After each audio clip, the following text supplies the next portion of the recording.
Gagamitin ko nga ang skills ko sa pagluluto. Panoorin nyo ang video nang matuto kayo. Sa pagluluto, kailangan nyo ring lumaban para di kayo mapaso. Ganyan lang, hihi. Ako si Kebs at welcome sa Team Best Friend. Ngayong araw, nandito na naman kami sa Elog River at magluluto na naman kami ng gusto naming lutuin. Pangpahaba nga ng buhay ang lulutuin natin ngayon. Magluluto tayo ng pansit canyon. Hihi. Ngayon ko lang napansin na si Best Friend may kahawig. Yung nasa Cartoon Network, yung stupid dog. Hihi. Ang cute-cute nga pala niya dito, para siyang si McQueen pero walang ngipin. Hihi. Madali ang commercial nga pala yun. Balik na tayo sa pagluluto at dito na ang mga best friend natin naghahanda at nagpre-prepare. Habang ako naman ay naglalagay na ng mantika sa kawali at ready to fight na. Hihi. Masyado ang ginalingan ng mga best friend ko. Tingnan nyo naman mga kuko nila. May lot for sale. Hihi. Kidding aside, pero di ako nagbibiro. Inuna ko na pala si Sibuyas para di na ako umiyak. Hihi. Bata pa lang ako, pangarap ko na maging chef. Pangarap kong ipagluto kayo ng masarap.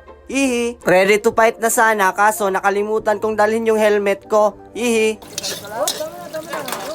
Joke lang guys, di talaga ako marunong magluto. Pangarap ko lang talaga maging chef. Pero buti na lang kasama namin si Ninong Ray. Hihi. Ninong Ray in the house, yo. Assistant nga lang pala ako dito ni Ninong Ray. Ako lang yung tagalunod at tagahalo. Pero di ako marunong magtimpla. Gets nyo ba? Hihi. Nag-audition nga pala ako sa Avatar The Last Airblender Machine. Pero di ako natanggap. Hihi. Kaya ngayon, tagahalo at tagatimpla na lang ako ni Ninong Ray. Hihi. Kaya Ninong Ray, ano pang hinihintay mo? Timplahan mo na. Hihi. Cameraman, videohan mo na rin ako kasi maglulunod na ako ng oyster sauce. Masarap kahit walang juice. Napaka-impressive talaga ng mukha. Ang cute mo talaga. Hihi. Naglagay na rin kami ng tubig galing sa Elog River para mas masarap. Hihi. Matapos papakuluan, sinunod na namin si Pansit Canyon. Hihintayin na lang natin na maluto para makakain na. Hihi. Biglaan ngang dumating sila ante at angkol at sila na lang yung naghalo-halo. Naligo kasi si Ninong Ray at iniwan niya kami. Hihi. Sabi nga nila, mas lalong sumasarap daw ang luto mo kapag sinamahan mo ito ng pagmamahal. Hihi. Luto na nga at kinuha na nila ante at angkol at kakain na kami ngayon. Kaso walang rice. Hihi. Saktong-sakto nga sila ante, may dalang tinapay. Gutom na kasi ako kasi kahapon pa akong di kumakain. Hihi. Umating na nga sila ni Ninong Ray at nagtataka ako dahil may dala na silang Reader If Ay, san kaya galing yan? Hihi. Buhat-buhat pa nga nila si Reader If Ay, baka naanod siguro ng baha kaya dumating dyan. Hihi. Kumain na nga kami at grabe, napakasarap ng luto ni Ninong Ray. Hindi ko nga akalain na mapapamuha chup-chup ako. Hihi. At gaya nga ng sinabi ko, i-enjoy lang natin ang buhay natin habang bata pa tayo. Hihi. May bata pa bang 22 years old? Basta, yun na yun. Paano ba yan guys? Hanggang dito na lang tayo kasi busog na ako.